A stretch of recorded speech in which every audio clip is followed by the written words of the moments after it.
జ్వరం సింప్టమ్స్ తో జనం ఫియర్ 15 రోజులైనా తగ్గని మిస్టరీ ఫీవర్స్.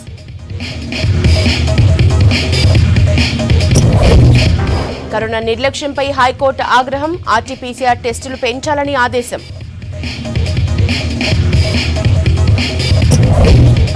కొనసాగుతున్న విగ్రహాల వెలికితీత మరో 4-5 రోజులు పట్టే ఛాన్స్.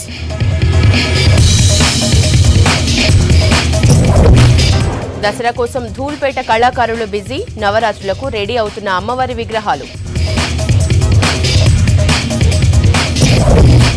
నెలాఖరులో ఆర్టీసీ ఛార్జీలు పెరిగే ఛాన్స్. డీజిల్పై ట్యాక్స్ తగ్గించాలంట యూనియన్స్.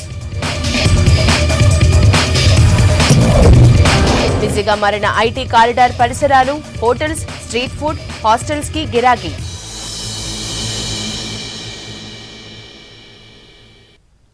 हमारे హైదరాబాద్ డీటెయిల్స్ చూద్దాం. జ్వరం సిమ్టమ్ కనిపిస్తే హడలిపోతున్నారు జనం. ఏ జ్వరమో తెలియక కంగారు పడుతున్నారు. చిన్నపిల్లల్లో వస్తున్న జ్వరాలు మిస్టరీగా మారుతున్నాయి. అన్ని టెస్టుల్లోనూ నెగిటివ్ వచ్చిన జ్వరం మాత్రం 15 రోజుల వరకు తగ్గటం లేదు. డెంగీ, కరోనా, మలేరియా ఇవేమీ కాకుండా కొత్త జ్వరమేదో వచ్చిందని ఆందోళన చెందుతున్నారు తల్లిదండ్రులు. డాక్టర్లకు కూడా అంతు చిక్కని మిస్టరీ జ్వరాలపై స్పెషల్ స్టోరీ.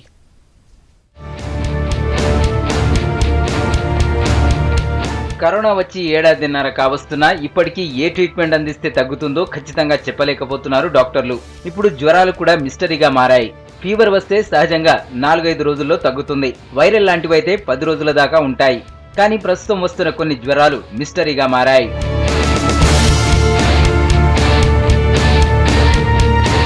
పెద్దలతో పాటు చిన్నపిల్లలను మిస్టరీ జ్వరాలు వణికిస్తున్నాయి.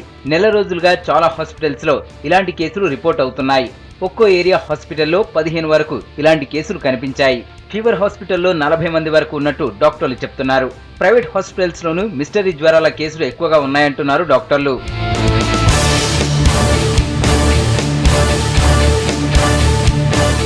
వంద నుంచి 105 డిగ్రీల వరకు టెంపరేచర్ చూపిస్తుండటంతో రోగులు భయపడుతున్నారు. ఇతర ఏ లక్షణాలు లేకుండా జ్వరం మాత్రమే 15 రోజులుంటోంది. డెంగీ, కరోనా, మలేరియా టెస్టులు చేయిస్తే రిపోర్ట్స్ అన్ని నార్మల్ గానే వస్తున్నాయి. 3-4 రోజుల్లో జ్వరం తగ్గినట్లే తగ్గి మళ్లీ 2-3 రోజుల్లో వస్తోంది. ఇలాంటి కేసులు గతంలో 100కు 2-3 మాత్రమే రిపోర్ట్ అయ్యేవి. కానీ ఇప్పుడు 100లో 20 వరకు ఇలాంటి మిస్టరీ ఫీవర్ కేసులు రిపోర్ట్ అవుతున్నాయంటున్నారు డాక్టర్లు. టెంపరేచర్ ఎక్కువగా ఉంటే సొంత వైద్యం చేసుకోకుండా డాక్టర్లను సంప్రదించాలంటున్నారు. లేదంటే ప్రాణాలకే ప్రమాదమని హెచ్చరిస్తున్నారు. ఫీవర్ 5 డేస్ తగ్గుకుంటే వాళ్ళని అడ్మిట్ చేసి లేదంటే ఇన్వెస్టిగేషన్ బాగానే ఉంటే ఇంట్లోనే వాళ్ళకి చేయొచ్చు. ఆ ఇన్వెస్టిగేషన్ తేడా ఉంటే అప్పుడు నేను చెప్పిన పారామీటర్స్ ఉంటే అడ్మిట్ చేయాలి. కానీ 10-15 రోజులు ఫీవర్ మాత్రము యూజువల్గా రేరు. ఇది ఇంకా ఫర్దర్ ఇన్వెస్టిగేషన్ కూడా చేయాల్సి వస్తుంది. బట్ నంబర్ ఆఫ్ కేసెస్ని మనం స్టడీ చేస్తూ ఉంటే అప్పుడు మనకు కాన్ఫిడెన్స్ వస్తే ఓకే 15 రోజులు ఫీవర్ అయినా వీళ్ళకి ఏం కాదు, ఇది ప్రూవ్ అయింది, ఈ హాస్పిటల్లో ఇంత డేటా ఉంది, ఈ పేషెంట్కి 15 రోజులు ఫీవర్ ఉంది, but the child has come out normally. 15 రోజుల వరకు జ్వరం తగ్గని కేసులు పెరుగుతుండడం ఆందోళన కలిగిస్తోంది. ఇలాంటి రోగులకు హాస్పిటలైజేషన్ అవసరం. ఈ మిస్టరీ ఫీవర్ ప్రస్తుత టెస్టులో బయటపడకపోయినా 3 నెలల తర్వాత జీనోమ్ సీక్వెన్స్ లో తెలుస్తోందంటున్నారు డాక్టర్లు. ఈ ఫీవర్స్ ఏంటన్నది తేలాలంటే రీసెర్చ్లు జరగాలంటున్నారు డాక్టర్లు. ప్రభుత్వ ఫీవర్ హాస్పిటల్లో వైరల్ ఫీవర్స్ పై రీసెర్చ్ చేస్తే మిస్టరీ వీడుతుందంటున్నారు. కానీ ప్రభుత్వం రీసెర్చ్ల మీద ఖర్చు చేయడం లేదంటున్నారు డాక్టర్లు. ఎప్పుడైతే రీసెర్చ్ మీద మనం స్పెండ్ చేసి ముందు రాబోయే ఉపద్రవాన్ని అరికట్టాలంటే ఇప్పుడు ఏం జరుగుతుంది? ప్రైవేట్ హాస్పిటల్ అన్ని టెస్టులు అవుతాయి, కానీ గవర్నమెంట్ హాస్పిటల్ అన్ని టెస్టులు కావు. ఎందుకంటే గవర్నమెంట్ హాస్పిటల్ని మనం ఫండ్ చేయము. సో అట్లాంటి పరిస్థితులు మనం అరికట్టగలిగితే కనుక, మనం పబ్లిక్ హెల్త్ మీద స్పెండ్ చేయగలిగితే కనుక తప్పకుండా ఇప్పుడు అసలు ఈ వైరల్ ఫీవర్స్ ఎందుకు ఉన్నాయి దాన్ని మనం స్టడీ చేయొచ్చు. కోవిడ్లో థౌజండ్స్ ఆఫ్ కేసెస్ మనం గాంధీలో ట్రీట్ చేసాం, కానీ వాటిలో మనం ఒక రీసెర్చ్ లాంటిది ఏం చేయలేదు. అంటే మనకు నంబర్స్ ఎక్కువ ఉన్నాయి కానీ మనకు ఇన్ఫ్రాస్ట్రక్చర్ లేదు, దానికి ఫండ్ లేదు. కాబట్టి మనం రీసెర్చ్ చేయలేకపోతున్నాం, కారణాలు కనుక్కోలేకపోతున్నాం, కారణాలు తెలుసుకోవడం వల్ల దాన్ని ట్రీట్ సరిగ్గా చేయలేకపోతున్నాం. ఏ ఫీవర్ అనేది తెలియకపోయినా ఈ మిస్టరీ జ్వరాలకు కూడా సిమ్టమాటిక్ ట్రీట్మెంట్నే ఇస్తున్నారు డాక్టర్లు. జ్వరం పూర్తిగా తగ్గే వరకు తమ పర్యవేక్షణలో ఉండాలని, లేదంటే ప్రాణాలకే ప్రమాదమని వార్నింగ్ ఇస్తున్నారు. కరోనా విషయంలో రాష్ట్ర సర్కార్ నిర్లక్ష్యంపై హైకోర్టు మరోసారి మండిపడింది. రాబోయే 3 నెలల్లో వ్యాక్సినేషన్ ప్రక్రియ పూర్తి చేయాలని ఆదేశించింది. రాష్ట్రంలో కోవిడ్ పరిస్థితులపై ఈ రోజు హైకోర్టులో విచారణ జరిగింది. రాష్ట్రంలో ఆర్టీపీసీఆర్ టెస్టుల సంఖ్య పెంచాలని ప్రభుత్వాన్ని ఆదేశించిన కోర్టు విద్యాసంస్థల్లో సిబ్బందికి 2 నెలల్లో వ్యాక్సినేషన్ పూర్తి చేయాలంది.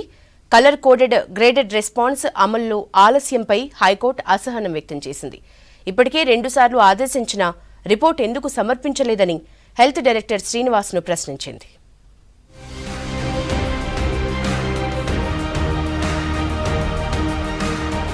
కరోనాకు సంబంధించి రాష్ట్ర ప్రభుత్వం తీసుకుంటున్న చర్యలపై హైకోర్టు తీవ్ర అసంతృప్తి వ్యక్తం చేసింది. రాష్ట్రంలో 3 నెలల్లో వ్యాక్సినేషన్ పూర్తి చేయాలని ఆదేశించింది. విద్యా సంస్థల్లోని సిబ్బందికి 2 నెలల్లోనే వ్యాక్సినేషన్ పూర్తి చేయాలని చెప్పింది. యాంటీజెన్ టెస్టులు 10% జరుగుతున్నాయని, దాంతోపాటు ఆర్టీపీసీఆర్ టెస్టులు కూడా పెంచాలన్నది. కలర్ కోడెడ్ గ్రేడెడ్ రెస్పాన్స్ అమలులో ఆలస్యాన్ని హైకోర్టు ప్రశ్నించింది. ఇప్పటికే 2 సార్లు ఆదేశించినా ఎందుకు రిపోర్టు సమర్పించలేదని డిహెచ్ శ్రీనివాసరావుని హైకోర్టు ప్రశ్నించింది. దీనిపై ఉన్నత స్థాయిలో ప్రభుత్వం విధాన నిర్ణయం తీసుకోవాల్సి ఉందని డిహెచ్ కోర్టుకు తెలిపారు. అయితే ప్రభుత్వ పాలసీలే తప్ప కోర్టు ఆదేశాలు అమలు చేయరా అని ప్రశ్నించింది. కోర్టు ఆదేశాలు అమలు చేయకపోతే తీవ్ర పరిణామాలుంటాయన్న కోర్టు ఈ నెల 30లోగా సీసీజీఆర్ఏ రూపొందించాలని ప్రభుత్వాన్ని ఆదేశించింది. కరోనా మెడిసిన్స్ అత్యవసర జాబితాలో చేర్చడంలో ఆలస్యంపైన హైకోర్టు అసహనం వ్యక్తం చేసింది. ఇంకా ఎంతమంది మరణించాక వీటిని చేరుస్తారని కేంద్ర ప్రభుత్వంపైన రాష్ట్ర హైకోర్టు అసహనం వ్యక్తం చేసింది. అక్టోబర్ 31లోగా అత్యవసర జాబితాలో చేర్చాలని కేంద్రాన్ని ఆదేశించింది.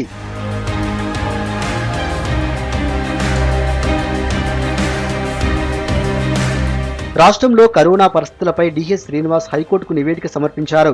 రాష్ట్రంలో ఇప్పటివరకు 2,58,00,000 కరోనా పరీక్షలు నిర్వహించామన్నారు. ఈ నెల 19 వరకు 6,63,450 కేసులు నమోదయ్యాయి. గత 2 నెలల్లో పాజిటివిటీ రేటు 0.51% తగ్గింది. రాష్ట్రంలో ఇప్పటివరకు 2,20,00,000 డోసుల వ్యాక్సిన్లు వేశామన్నారు. 180 మొబైల్ వ్యాక్సినేషన్ కేంద్రాల ద్వారా 10,07,000 మందికి వ్యాక్సిన్లు వేశామన్నారు డిహెచ్. ఈ నెల 16 నుంచి ప్రత్యేక డ్రైవ్ ద్వారా 25 లక్షల మందికి వ్యాక్సిన్లు వేయగా జీహెచ్ఎంసీ పరిధిలో 97% వ్యాక్సినేషన్ పూర్తి చేసినట్లు హెల్త్ డైరెక్టర్ తెలిపారు. రాష్ట్రంలో 60% మందికి మొదటి డోసు పూర్తయిందని, 38% మంది 2 డోసులు తీసుకున్నట్టు కోర్టుకు వివరించారు డిహెచ్ శ్రీనివాసరావు.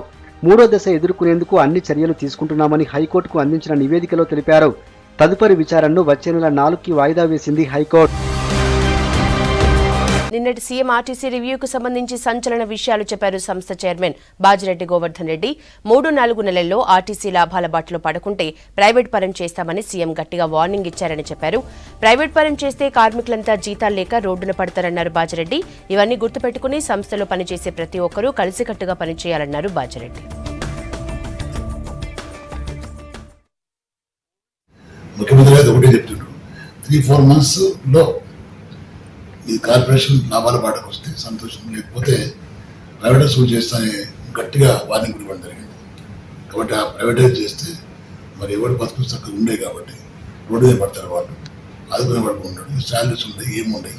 ఇవన్నీ దృష్టిలో పెట్టుకొని ప్రతి ఒక్కరు ఈ సంస్థలో పనిచేసే ఎస్యూటీ వ్యవస్థ కానీ తర్వాత కార్మిక వ్యవస్థ కానీ ఇద్దరు కలిసి పనిచేస్తేనే ఇది పైకి వస్తుంది. కాబట్టి ఇది ఒకటి ప్రతి ఒక్కరు గుర్తుపెట్టుకోవాలి. ఆర్టీసీ ఛార్జీల్ని పెంచేందుకు రాష్ట్ర ప్రభుత్వం సిద్దమవుతోంది. ప్రగతి రథం సాఫీగా నడవాలంటే టికెట్ రేట్లు పెంచాలని ఆర్టీసీ యాజమాన్యం ప్రతిపాదనకు సీఎం అంగీకరించినట్లు తెలుస్తోంది. అరకొర బస్సులతో నెట్టుకొస్తున్న ఆర్టీసీ ఇప్పుడు బస్ ఛార్జీలు కూడా పెంచితే ప్రయాణికులు మరింత దూరం అయ్యే ప్రమాదం ఉందంటున్నారు యూనియన్ నేతలు. కేంద్ర రాష్ట్ర ప్రభుత్వాలు డీజిల్పై ట్యాక్సులు తగ్గించడంపై దృష్టి పెట్టాలంటున్నారు.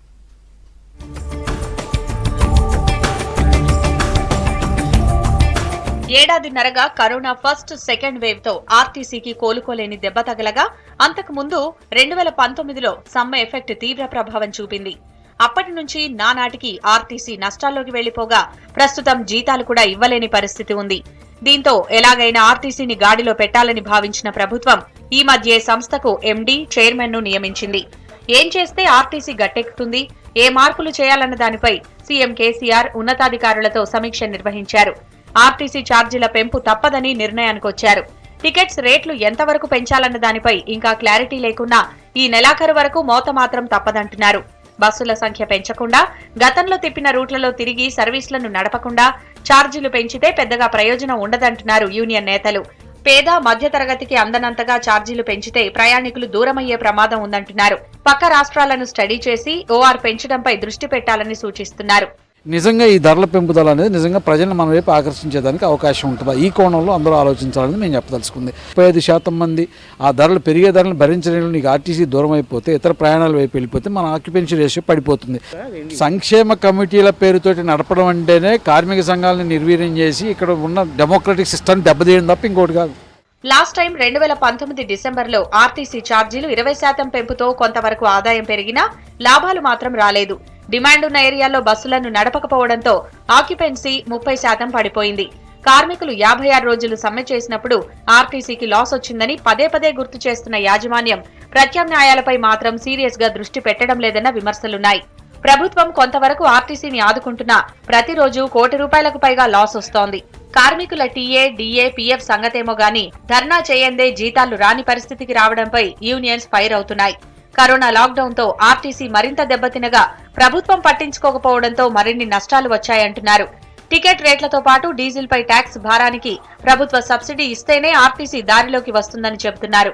ఆర్టీసీ ఛార్జీలు పెంచడం వల్ల ఆర్టీసీకి లాభం రావచ్చు, కానీ ప్రజలపైన భారం పడుతుంది. కాబట్టి ప్రభుత్వం ప్రజలను దృష్టిలో పెట్టుకొని ఆర్టీసీ ఆదాయాన్ని వేరే రకంగా పెంచే మార్గాలు అన్వేషించవలసిన అవసరం ఉంది. పల్లెలకు బస్సులు పోవడం లేదు.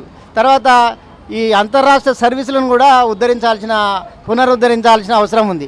ఎప్పుడైతే ఈ ప్రైవేటు వాహనాలను రద్దు చేసి ఆర్టీసీని ఎంకరేజ్ చేస్తే ప్రజలకు సురక్షితంగా, క్షేమంగా, తక్కువ ధరతోటి ఎక్కువ దూరం ప్రయాణిస్తారు, క్షేమంగా ఉంటుంది. ఈ ఆదాయం కూడా గవర్నమెంట్కి వస్తుంది. గవర్నమెంట్కు రావడం వల్ల మాకు ఇబ్బందులు ఉండవు.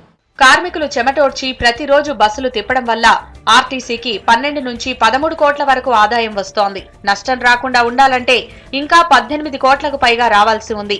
ఆర్టీసీని గాడిలో పెట్టేందుకు ప్రభుత్వం టికెట్ ధరలు పెంచి వదిలేయకుండా స్పెషల్ ఇంట్రెస్ట్ పెట్టాలంటున్నారు యూనియన్ నేతలు.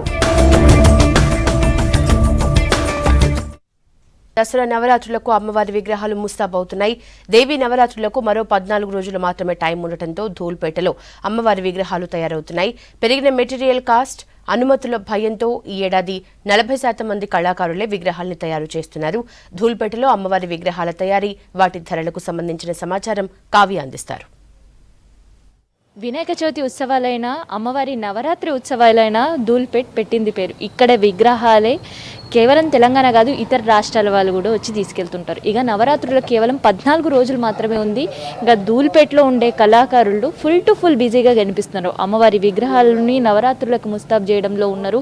సో కొంతమంది ఏమో విగ్రహాలు పెయింటింగ్, లాస్ట్ ఇయర్ ఏవైతే సేల్స్ లేకుండా ఉండే విగ్రహాల పెయింటింగ్ పనిలో బిజీ ఉంటే, ఇంకొంతమంది మాత్రం ఈ ఏడాది కోసం కొత్త రూపాల్లో అమ్మవారి భక్తులకు దర్శనం ఇచ్చేలా అయితే అమ్మవారి విగ్రహాలను చేస్తున్నారు. సో ప్రజెంట్ మనం ధూల్పేట్లో ఉండే ఒక షెడ్లో ఉన్నాం. ఈ షెడ్లో చూస్తుంటే దాదాపు అన్ని విగ్రహాలు కూడా ఈ ఇయర్ కొత్త మోడల్స్లో చేస్తున్నారు. 6 అడుగుల ఎత్తు నుంచి దాదాపు 14 అడుగుల ఎత్తు వరకు కూడా అమ్మవారి విగ్రహాలు ఈ ఏడాది నవరాత్రులకు ముస్తాబవుతున్నాయి. సో కేవలం 14 రోజుల్లో ఉత్సవాలు ఉన్నప్పటికీ ఇక్కడ మాత్రం ఇప్పటికీ ప్రీ బుకింగ్స్ ఆల్రెడీ స్టార్ట్ అయిపోయినాయి. దాంతోపాటు వాళ్ళకి నచ్చిన అమ్మవారి విగ్రహంతో పాటు వాళ్ళు చెప్పిన కలర్స్లో కూడా ఇక్కడ కళాకారులు చేసి ఇవ్వడంలో ఎప్పుడు కూడా ముందుంటారు. అందుకనే ముందుగానే వచ్చి వాళ్ళకి విగ్రహాలు చూసుకోవడం కానీ, ప్రీ బుకింగ్స్ చేసుకోవడం కానీ, అమౌంట్ ఇచ్చిపోవడం కానీ ఇట్లాంటివన్నీ కూడా చేస్తున్నారు. సో మొత్తానికైతే ధూల్పేట్ పండుగ 14 రోజుల ముందు నుంచే మళ్ళీ ఒకసారి బిజీగా కనిపిస్తుంది. సో ఒకసారి మనం ఇక్కడ ఉండే వర్కర్స్తో కూడా మాట్లాడదాం. అండ్ ఈ విగ్రహాలకు సంబంధించి ఏడాది ఎట్లా ఉండబోతున్నాయి అండ్ కొత్త డిజైన్స్ ఏమేమి ఉన్నాయనేది తెలుసుకుందాం. సో ఈ ఇయర్ ఎట్లా ఉండబోతున్నాయండి నవరాత్రులకు సంబంధించి? अभी तो मिनिमम 30-40 मूर्ति भी बनाए. कोविड की तरफ से थोड़ा कम बना रहे इस बार. अब कस्टमर लोग तो आ रहे हैं अभी. कस्टमर का रिस्पांस क्या है? प्री बुकिंग स्टार्ट हो गया क्योंकि अभी 14 डेज है ये फेस्टिवल के लिए. नहीं, अभी बुकिंग तो स्टार्ट हो गया. अभी तो फेस्टिवल गणपति विसर्जन के 2-3 दिन ही छोड़ रहे ना, तो अभी 1-2-4 दिन से रिकवर हो जाता. तो मूर्तियाँ का हाइट कैसे बना रहे और कुछ नया डिजाइन है इस साल के लिए? और नया वो तो वही एक बैकग्राउंड में कुछ भी चेंजेस रहता. हर साल नया थोड़ा 1-2 पैटर्न बनाते, 2 पैटर्न पुराने रहते, वैसा एडजस्टमेंट करके बना लेते. लास्ट ईयर कैसा था बिजनेस, क्योंकि कोविड के टाइम पे था? हाँ, उस लास्ट टाइम पे तो हमको बहुत लॉस हो गया. कोविड के तरफ से तो मूर्तियाँ रुक गया और जो है सो मूर्ति सेल भी नहीं हुआ और उतना रेट भी नहीं आया. हम खुद कम से कम में दे दिए. बहुत लॉस हुआ लास्ट टाइम पे. कैसा था कॉस्ट, कैसा था लास्ट ईयर? कॉस्ट तो नॉर्मल था, लेकिन इस बार कॉस्ट बहुत बढ़ गया. आयरन जैसे कि 42 था, अब 62 होगा. 20 रुपीज़ हो गया. पीओपी में भी रेंट बहुत बढ़ गया, 50 रुपीज़ बढ़ गया. लेबर चार्ज हर चीज़ बढ़ गया. 10,000 में माता जी का छोटा मूर्ति मिल सकते हैं? मिल सकता. 10,000 7,000 से मिल सकता. 7,000 तक कितना तक मिल सकता है? 7,000 से अब देखो मूर्ति के ऊपर डिपेंड है, कस्टमर लोग के ऊपर डिपेंड है। अब उनको कितना फिट का चाहिए, कैसा वैरायटी का चाहिए, थोड़ा आर्टिफिशियल ज्वेलरी का भी काम करना पड़ता, वो अलग से पे करना पड़ता। वो उनके बजट के ऊपर डिपेंड होता किस टाइप का चाहिए और क्या साइज का मॉडल मूर्ति चाहिए।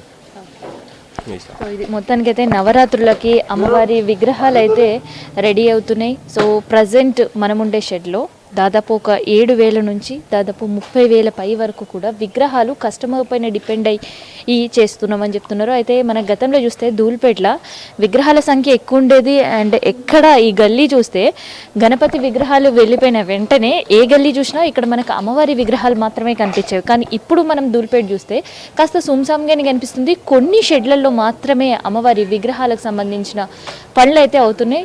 ఏర్పాట్లు అండ్ నిమజ్జనంకి సంబంధించిన కొన్ని రిస్ట్రిక్షన్స్ పెట్టుడుతో సో మళ్ళీ అదే ఎఫెక్ట్ ఏదైనా అమ్మవారి విగ్రహాల పైన పడితే పూర్తిగా లాస్లో ఉంటామనే ఒక కన్ఫ్యూజన్లో అయితే చాలామంది కళాకారులు ఈ ఏడాది విగ్రహాల తయారీకి అయితే దూరంగా ఉంటున్నారు. సో అందుకని కేవలం 40% మాత్రమే విగ్రహాలు తయారీ అవుతున్నాయంటే ఖచ్చితంగా రేట్లు కూడా పెరిగే అవకాశం ఉంటుంది. ఇంకొకటి ఈ దీంతో పాటు ఇటు వాళ్ళు విగ్రహ తయారీలో వాడే పిఓపి కావచ్చు, కళాకారుల ఖర్చు కావచ్చు, దాంతోపాటు ఐరన్ రేట్స్ కూడా గత ఏడాదితో పోలిస్తే దాదాపు 20-30% పెరిగాయని చెప్తున్నారు. సో ఈ ఎఫెక్ట్ కూడా అమ్మవారి విగ్రహాలపైన పడే అవకాశం అయితే పూర్తి స్థాయిలో కనిపిస్తుంది. ఇది ప్రజెంట్ ధూల్పేటలో నవరాత్రులకు ముస్తాబైతున్న అమ్మవారి విగ్రహాలు రేట్లకు సంబంధించిన ఇన్ఫర్మేషన్. కెమెరా పర్సన్ పురుషోత్తంతో కావ్య, V6 న్యూస్, హైదరాబాద్. గణేష్ నిమజ్జనం పూర్తయి 2 రోజులు గడుస్తున్నా వ్యర్థాల వెలికితీత ఇంకా కొనసాగుతోంది. హుస్సేన్ సాగర్తో పాటు నిమజ్జనం జరిగిన చెరువులు, ప్రత్యేక కొలనుల్లో తొలగింపు కార్యక్రమం నిర్వహిస్తున్నారు. జీహెచ్ఎంసీ, హెచ్ఎండిఏ సిబ్బంది వినాయకుల విగ్రహాలతో పాటు డెబ్రిస్ను పూర్తిగా క్లియర్ చేయాలని హైకోర్టు ఆదేశాలు ఉండటంతో షిఫ్ట్ల వారీగా సిబ్బంది ఈ డ్రైవ్లో పాల్గొంటున్నారు.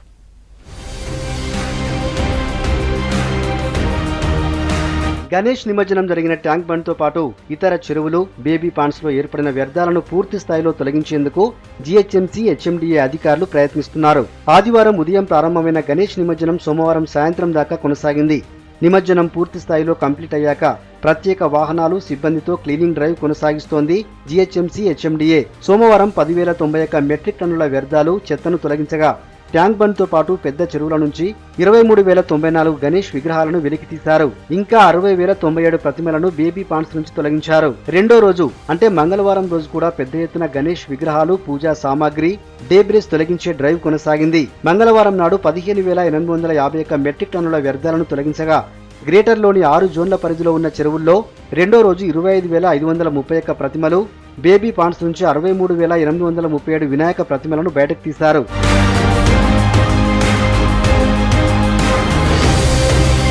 బుధవారం నాడు కూడా విగ్రహాలు, వ్యర్థాలను భారీగానే బయటకు తీశారు జీహెచ్ఎంసీ, హెచ్ఎండిఏ సిబ్బంది. ట్యాంక్ బండ్ నుంచి 17,862 మెట్రిక్ టన్నుల వ్యర్థాలు తొలగించారు. బేబీ పాండ్స్, చెరువుల నుంచి 94,792 ప్రతిమలను తొలగించారు. గణేష్ నిమజ్జనం పూర్తయిన 24 గంటల్లో హుస్సేన్ సాగర్తో పాటు నిమజ్జనం జరిగిన చెరువుల నుంచి వ్యర్థాలను వెలికి తీయాలని హైకోర్టు ఆదేశాలిచ్చింది. అయినా ఆ టైంలోపు వ్యర్థాలు తీయడం సిబ్బందికి సాధ్యం కాలేదు.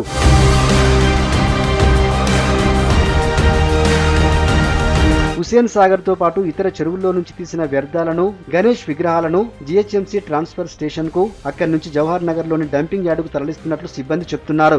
చెరువుల్లో వ్యర్థాల వల్ల నీటి కాలుష్యం కాకుండా జనానికి ఎలాంటి ఆరోగ్య సమస్యలు రాకుండా చూస్తున్నామంటున్నారు హెచ్ఎండిఏ అధికారులు. హుస్సేన్ సాగర్తో పాటు ఇతర చెరువుల నుంచి వ్యర్థాలను వెలికి తీసేందుకు 1,000 మంది సిబ్బంది పనిచేస్తున్నా మొత్తం పూర్తవడానికి మరో 3 నుంచి 4 రోజుల సమయం పట్టే అవకాశం ఉంది.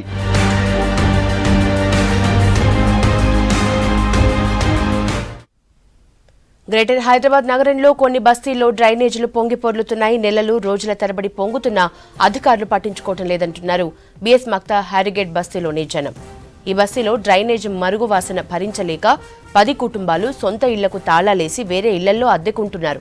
వాటర్ బోర్డు అధికారులు, ప్రజాప్రతినిధులకు ఎన్నోసార్లు అప్లికేషన్లు ఇచ్చినా ఎవరూ పట్టించుకోవటం లేదని ఆవేదన వ్యక్తం చేశారు. మురికి నీటి వల్ల విషజ్వరాలు, సీజన్ రోగాలతో ఇబ్బందులు పడుతున్నామన్నారు. బస్తీల్లో జనం ఇబ్బందుల్ని అరుణ్ అందిస్తారు. డ్రైనేజ్ వ్యవస్థ అత్యంత దారుణంగా తయారైంది. కొద్దిపాటి వర్షం పడినా కొన్ని కాలనీలలో నీళ్లు పోయి ఇళ్లకు పోయే పరిస్థితి కనిపిస్తుంది. బిఎస్ మక్తా అరిగేట్ దగ్గర ఉన్నాము, మనము ఆ కాలనీలో ఉన్నాము. ఆ బస్తీ వాసులతోనే ఈ సమస్య ఏంటి అనేది వాళ్ళని అడిగి తెలుసుకుందాం. ఎన్ని రోజుల నుంచి ఈ సమస్య మీరు ఎదుర్కొంటున్నారు? దాదాపు ఇది సమస్య వచ్చి 1 సంవత్సరం నుంచి ఉంది. ఇది వచ్చేసి ఏ అధికారులకి, కమిషనర్ గారికి ఇచ్చినాం, అందరికీ ఇచ్చినాం. మేము స్థానిక నాయకులకు కూడా, అందరికి, కార్పొరేటర్కి అందరికీ చెప్పినాం. వస్తారు, చూస్తారు, వెళ్ళిపోతారు. మరి ఈ సమస్యకు ఇంతవరకు పరిష్కారం చేసిందే లేదు. మేము దగ్గర మా పిల్లలు, చిన్న పిల్లలతో ఈ డెంగూ, ఈ జ్వరాలతో చాలా ఇబ్బంది పడుతున్నాం. కమిషనర్ గారికి కూడా ఇచ్చినాం. వస్తారు, చూస్తారు, ఏదో ఫోటోలు తీసుకుంటారు, వర్క్ అయిపోయిందని అక్కడ కమిషనర్ గారికి చెప్పేస్తున్నారు. ఇక్కడ వాస్తవంగా చూస్తే 1 ఇయర్ నుంచి ఇదే సమస్య మాకు ఇట్లే ఉంది. దాని గురించి మీరన్నా కొంచెం న్యాయం చేస్తారు. ఈ సమస్యను కొంచెం దయచేసి చేయాల్సిందే కోరుతున్నాం. ఎప్పటి నుంచి కాలనీలో మీరు ఉంటున్నారు? మేము ఇక్కడ నుంచి 20 సంవత్సరాల నుంచి ఉంటున్నాం. 20కి ఎక్కువనే అయింది అండి, 20కి ఎక్కువనే అయింది. కానీ ఇట్లా కాబట్టి లాక్డౌన్ అప్పటి నుంచి ఇట్లనే అవుతూనే ఉంది. ఇంకా ఇక్కడ ఎవరు రావట్లేదు, చూడడం లేదు. మా పరిస్థితి ఘోరంగా ఉంది. పిల్లల్ని బయటికి రానిచ్చుకోలేక అది ఇది చాలా అవసరాలు పడుతున్నాము. వర్షం వస్తే మొత్తం ఇంకా భయం, నిద్ర ఉండదు, ఏముండదు. ఎక్కడ ఇళ్ళల్లోకి వచ్చేస్తాయో ఇదంతా నిండి ఇంట్లలోకి వస్తాయని ఇంత బాధపడుతున్నాము. వస్తారు, చూస్తారు, పోతారు, వస్తారు, చూస్తారు, పోవడమేనా, ఇంకా ఏం ఉండదు ఆడ. అదే ఏదో పైన ఇట్లా కచరా ఉంటే కొంచెం ఆ పనులను పిలిచి ఆ కచరా తీపిస్తారు, వెళ్ళిపోతారు. ఇంకా వచ్చేది లేదు, మమ్మల్ని చూసేది లేదు. మీ గతి ఎట్లుంది, మీరు బాగున్నారా లేదా అని ఎవరు అడిగేటోళ్ళు కూడా లేదు. ఈ లాస్ట్కు మమ్మల్ని ఎక్కడ బుద్ధి పుట్టిన వాళ్ళు అట్లా వెళ్ళిపోతాం నాయన. నీళ్ళల్లోన పిల్లలు మాము వరదలన్నిటికి మరి ఉండలేక బతకలేక కాల్ చేసిపోయిండ్రు.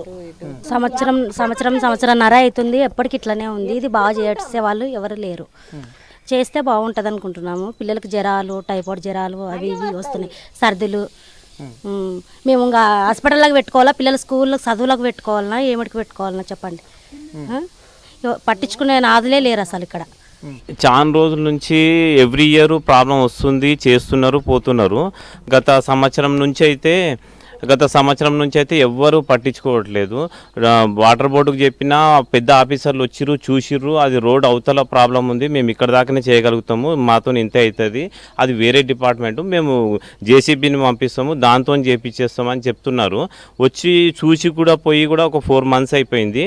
మొత్తం ఇక్కడ ఈ లైన్లో ఉన్న వాళ్ళందరికీ వైరల్ ఫీవర్స్ వచ్చినాయి. నేను కూడా మొన్న 15 days జ్వరంతోనే ఉన్నా, నిన్ననే లేచిన నేను. ఇంత ప్రాబ్లమ్స్ అవుతున్నా ఎవరు పట్టించుకుంటలేరు. కార్పొరేటర్ కూడా వచ్చిపోయింది ఇక్కడికి, కానీ ఎవ్వరు ఇంతవరకు ఈ ప్రాబ్లమ్ సాల్వ్ చేయట్లేదు. అక్కడనేమో బస్సులో కూడా ఆల్మోస్ట్ అదే ప్రాబ్లం ఉంది. వర్షం రావడం వల్ల ఇంకా ఎక్కువ మాకు ప్రాబ్లం అయిపోయింది. చిన్న పిల్లలు ఉన్నారు. ఇంతవరకు స్కూల్ ఓపెన్ అయినా కానీ మేము ఇంతవరకు స్కూల్ కూడా పంపించలేదు. ఆఫీసర్ని ఇమ్మీడియట్లీ పంపించి వస్తున్నారు, పోతున్నారు ఆఫీసర్లు, కానీ ప్రాబ్లం మాత్రం సాల్వ్ అవ్వట్లేదు. దయచేసి ఇప్పుడన్నా పట్టించుకొని మాకు సాయం చేయాలని కోరుతున్నాం. యాక్చువల్లీ రూట్ అయితే ఉంది, బట్ ఫర్ టెంపరవరీ వాళ్ళు ఏంటంటే బ్లాక్ చేసి పెట్టేశారు.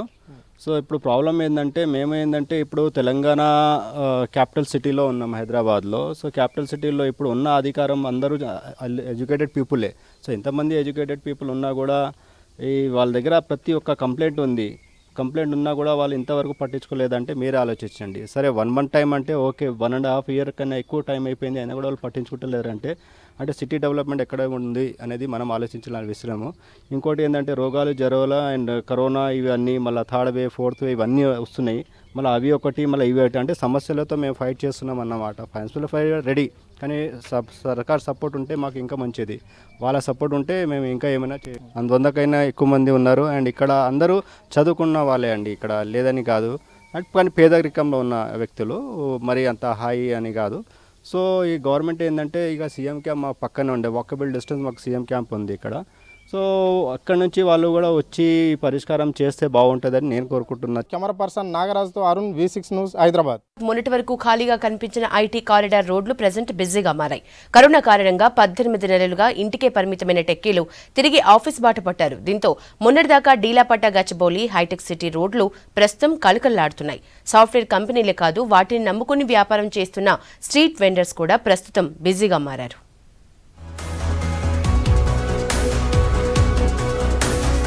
హైదరాబాద్లో 1300 సాఫ్ట్వేర్ సంస్థలుండగా వీటిల్లో దాదాపు 6 లక్షల మంది పనిచేస్తున్నారు. ప్రభుత్వం నుంచి భరోసా రావడంతో కంపెనీల యాజమాన్యాలు ఆఫీస్ వర్క్ మొదలు పెడుతున్నాయి. ఇన్ని రోజులు వర్క్ ఫ్రం హోమ్ చేసిన ఐటీ ప్రైవేట్ ఉద్యోగులకు ఆఫీస్కి రావాలంటూ తమ కంపెనీల నుంచి మెయిల్స్ వస్తున్నాయి. దాంతో వర్క్ ఫ్రం ఆఫీస్ బాట పట్టారు టెక్కీలు. ఇప్పటికే ఇన్ఫోసిస్, టీసీఎస్, విప్రో కంపెనీలు హైదరాబాద్లో తమ ఆఫీసులు తెరిచాయి. దీంతో Nanakramguda, Gachibowli, hitech city, Madhapur, financial district ఏరియాలో hotels, street food, hostels, transport సెక్టార్స్కి మంచి డిమాండ్ ఏర్పడింది.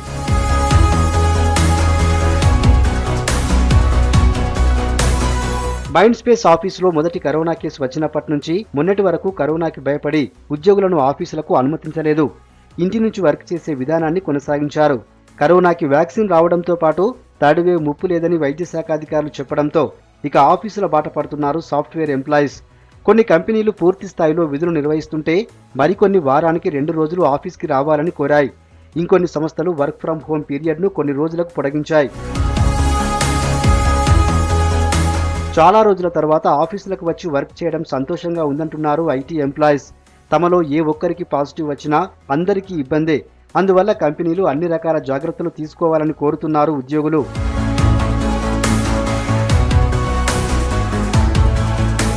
ఐటీ కారిడార్ చుట్టూ వేలల్లో షాపింగ్ యూనిట్స్ ఉంటాయి. వీటిల్లో ఫుడ్ అండ్ ఎంటర్టైన్మెంట్కి సంబంధించినవే ఎక్కువ. వీకెండ్స్లో హోటల్స్, పబ్స్కి ఫుల్ డిమాండ్ ఉంటుంది. ఉద్యోగులు ఆఫీసులకు వస్తుండటంతో తమకి మళ్లీ గిరాకీలు పెరుగుతాయని వ్యాపారులు ఆశగా ఉన్నారు. హై క్లాస్ రెస్టారెంట్స్తో పాటు స్ట్రీట్స్లో కనిపించే చాయ్ బండి, ఫాస్ట్ ఫుడ్ లాంటి స్టాల్స్ ఓనర్స్ కూడా తమకి మంచి రోజులు వస్తాయంటున్నారు. ఐటీ కంపెనీస్ అన్ని ఓపెన్ కావడం మాకు ఎంతో ఆనందంగా ఉంది. 1.5 years నుంచి మేము కూడా వెయిట్ చేస్తున్నాము. వన్స్ వాళ్ళు వచ్చారనుకోండి, ఆ క్రౌడ్ వేరు ఉండేది. బర్త్డే పార్టీస్ కానీ, తర్వాత వాళ్ళ టీమ్ లంచెస్ కానీ, ఇవన్నీ చాలా మంది వచ్చేవాళ్ళు అనమాట. మాకు గచ్చిబౌలి బ్రాంచ్ చాలా హ్యూజ్గా ఉండేదండి. ఈవెన్ మనము అంతమందికి మేము సర్వ్ చేయలేక ఉండేవాళ్ళం. చాలామంది ఇంటికి వెళ్ళిపోయేవాళ్ళు కూడా. అంత బిజీగా ఉండేది అప్పట్లో. బట్ స్టిల్ ఇప్పుడు మళ్ళీ మనం hope everything will get better. 2 సంవత్సరాల నుంచి బిజినెస్ మాకేం నడుస్తలేదు. పిల్లలు జీతం ఇవ్వడానికి కూడా వెళ్ళడం కష్టం ఉన్నది. కొంచెం నిన్నటిసంది కొంచెం పికప్ అవుతుంది గిరాకీ. కొంచెం ఇప్పుడు జర పర్వాలేదు మాకు. పబ్లిక్ వస్తున్నారు, మన నుంచి వస్తున్నారు, మంచిగా వస్తున్నారు. కొంచెం బయట అప్పు తెచ్చుకొని, ఫైనాన్స్ తెచ్చుకొని జీతాలు ఇచ్చుకుంటా ఇక దాన్ని రొటేషన్ చేసుకుంటూ ఉన్నాం. ఇప్పుడు నిన్నటిసంది కొంచెం పర్వాలేదు. కస్టమర్ పెరిగింది, మాకు కూడా కొంచెం బిజినెస్ కొంచెం పెరిగింది. మాకు ఇట్లా ఉంటే మాకు కొంచెం టెన్షన్ ఉంటే బాగుంటుందని అనుకుంటున్నాం. వర్క్ ఫ్రం హోమ్ కారణంగా ఊళ్ళకి వెళ్లిన వాళ్ళంతా తిరిగి హాస్టల్స్కి వస్తున్నారు. దీంతో ఐటీ కారిడార్లో హాస్టల్స్ నిర్వాహకులకు కూడా డిమాండ్ పెరిగింది. ఎప్పటికప్పుడు రూమ్స్ని శానిటైజ్ చేస్తూ క్వారంటైన్ కోసం ప్రత్యేక ఏర్పాట్లు చేస్తున్నట్టు హాస్టల్ ఓనర్స్ చెప్తున్నారు. ఐటీ ఏరియాలో ఒక్క క్యాబ్ నడిపినా చాలు అనుకునేవారు హైదరాబాద్లో చాలా మంది ఉన్నారు. ఉన్న ఉద్యోగాలు మానేసి సొంతంగా క్యాబ్స్ లేదా ట్రాన్స్పోర్ట్ ఏజెన్సీలో జాయిన్ అయ్యారు. మొన్నటిదాకా ట్రిప్స్ లేక ఇబ్బందులు పడ్డారు. ఇప్పుడు మళ్లీ ఆఫీసుల నుంచి తమకు కాల్స్ వస్తున్నాయని సంతోషంగా చెప్తున్నారు. ఈ ఐటీ కార్డర్లో సుమారుగా ఒక 3 lakhs మెంబర్స్ అబోవ్ ఉంటారండి. ఈ గౌల్దొడ్ నుంచి మాదాపూర్ దాకా అన్ని హాస్టల్స్లో ఉమెన్స్ అండ్ మెన్స్ ఉంటారు. గతంలో కానైతే మోర్ దాన్ 90% ఆక్యుపెన్సీ ఉండేది బిఫోర్ కోవిడ్. ఇప్పుడు కానైతే బిలో 5% ఉందండి ఆక్యుపెన్సీ అయితే. ఎందుకంటే అన్ని కంపెనీస్ కూడా వర్క్ ఫ్రమ్ హోమ్ ఇవ్వడం జరిగింది. అండ్ దానివల్ల ఆక్యుపెన్సీ అయితే మాత్రం బిలో 5%కి వచ్చేసిందండి. ఎంప్లాయీస్ కూడా దీనికి కొందరైతే 50% వస్తారని, 50% రానని అలా చెప్పడం జరుగుతుంది. ఒకవేళ కానీ కంపెనీస్ క్లియర్ కట్గా ఎంప్లాయీస్ని రావాలని చెప్తే మా సైడ్ నుంచి హాస్టల్స్ నుంచి కూడా ఈ ఐటీ సరౌండింగ్స్లో ఉన్న హాస్టల్స్ కూడా క్లియర్ అన్ని ఇన్స్ట్రక్షన్స్ తీసుకొని కోవిడ్ గైడ్లైన్స్ పాటిస్తూ చేసేదానికైతే మేము విల్లింగ్గానే ఉన్నామండి. ఇప్పుడు కొంత పిలిచేదానికోసం మెంటల్గా మెయిల్స్ పెట్టడం, ఫోన్స్ చేయటం చేస్తూ ఉన్నారు. మా వైపు నుంచి కూడా స్టార్టింగ్ నుంచి కూడా హాస్టల్స్ మేమేమీ బంద్ చేయలేదు. హాస్టల్స్, పీజీస్ అన్నీ రన్ చేస్తూ ఉన్నాము. అవకాశం ఉన్న మేరకు పిల్లలు లేనప్పుడు కూడా నీట్గా శుభ్రం చేసుకుంటూ శానిటైజ్ చేసుకుంటూ ఉన్నాం. ఇప్పుడు పిల్లలు నిర్భయంగా, సంతోషంగా మళ్ళీ పాత పద్ధతుల్లో తిరిగి రావచ్చు. కరోనా ఎప్పటి నుంచి అయితే వచ్చిందో అప్పటి నుంచి మాకు బిజినెస్ అనేది లేదు. ఎంప్లాయీస్ అందరూ వర్క్ ఫ్రమ్ హోమ్ ఇంటికాడ నుంచే వర్క్ చేస్తున్నారు కాబట్టి మాకు బిజినెస్ దొరకటం లేదు అసలే. వాళ్ళు ఇప్పుడు ఓపెన్ బిజినెస్ అయితే ఇప్పుడు సాఫ్ట్వేర్ కంపెనీస్ అన్ని ఓపెన్ చేస్తామంటున్నారు. మళ్ళీ ఫోన్ చేస్తున్నారు, ఓపెన్ కాబోతున్నది, మీరు రెడీగా ఉండండి అని చెప్పేసి మాకు కాల్స్ వస్తున్నాయి. అది ఓపెన్ అయితే కూడా మా బిజినెస్ మంచిగా ఉంటాయని మేము ఆశిస్తున్నాం. ఫుడ్, ట్రాన్స్పోర్ట్తో పాటు 18 నెలలుగా ఇంటి కిరాయిపై బతికే ఓనర్స్ కూడా చాలా ఇబ్బందులు పడ్డారు. ఆఫీసులు ఓపెన్ కావడంతో ఇప్పుడు టూలెట్ బోర్డ్స్ తొలగిస్తున్నారు ఇంటి ఓనర్లు. గాంధీ మహాత్ముడు మధురైలో పంచెను తన వస్త్రంగా మార్చుకుని ఇవాళ్టికి 100 ఏళ్లు పూర్తయ్యాయి. ఈ సందర్భంగా ధోతి 100 పేరుతో రామ్రాజ్ కాటన్ తిరుపూర్లో గ్రాండ్ ఈవెంట్ నిర్వహించింది. 100 మంది చేనేత కళాకారులను సన్మానించడంతో పాటు 100 మొక్కల్ని కూడా నాటారు. గాంధీ వర్జియల్ రామ్రాజ్ పేరుతో చెన్నై కళాక్షేత్ర ఫౌండేషన్కు చెందిన డాన్సర్లు నృత్యాన్ని ప్రదర్శించారు. పంచెకట్టును మన జాతీయ చిహ్నంగా చాటిన మహాత్మా గాంధీకి ఘనంగా నివాళులర్పించారు. Ramraj cotton MD KR Nagarajan young ఇండియాకి అనుకూలంగా తాము ధోతీని అత్యంత అధునాతనంగా తీర్చిదిద్దామన్నారు. కేఆర్ నాగరాజన్ కార్యక్రమానికి ముఖ్య అతిథిగా విచ్చేసిన భారతీయ విద్యాభవన్ చైర్మన్ డాక్టర్ బికే కృష్ణరాజ్ వానవరయార్ మహాత్మావాయి కొండడు ఓం బుక్ని రిలీజ్ చేశారు. 1921 செப்டம்பர் 22 நம்முடைய தேசப்பிதா அண்ணல் காந்தி அவர்கள் தென்னிந்தியா வந்திருந்த பொழுது, அதுவும் மதுரையில் நம் மண்ணில் நம்முடைய மக்கள் அவருக்கு அளித்த மகாத்மா என்ற பட்டத்திற்கு காரணகர்த்தாவாக நடந்த நிகழ்வு மகாத்மா காந்தி வேட்டிக்கு மாறியது. அவர் வேட்டிக்கு மாறி 100 வருடங்கள் ஆகிவிட்டது இன்றுடன். இந்த மகாத்மா காந்தியின் கொள்கை, சுதேசி கொள்கை, வேட்டியின் எளிமையே வலிமை என்ற அவருடைய சித்தாந்தம். టాటా మోటార్స్ కి చెందిన కొత్త ఎలక్ట్రిక్ కార్ టిగోర్ ని లాంచ్ చేసింది. హైదరాబాద్ కి చెందిన వెంకటరమణ మోటార్స్ సెడాన్ సెగ్మెంట్ లోకి తెచ్చిన ఈ ఈవీ కార్ ని కొండాపూర్లోని షోరూంలో south zonal head Sandeep Sainani, Venkataramana motors MD Rajendra Prasad launch చేశారు. 65 నిమిషాల్లోనే 80% ఛార్జింగ్ అవ్వటం, ఐపీ 67 ప్రొటెక్షన్, 26 కిలోల లిథియం అయాన్ బ్యాటరీలో ఉండటం ఈ కార్ ప్రత్యేకత అన్నారు కంపెనీ ప్రతినిధులు. ఒక్కసారి ఛార్జ్ చేస్తే 306 కిలోమీటర్ల వరకు డ్రైవ్ చేయొచ్చు. బ్యాటరీపై 8 ఏళ్ల వారంటీ కూడా అందిస్తున్నారు. 4 వేరియంట్స్ లో మార్కెట్లోకి తెచ్చిన ఈ కార్ ఎక్స్ షోరూమ్ ధర 11,99,000గా ఉందన్నారు కంపెనీ ప్రతినిధులు.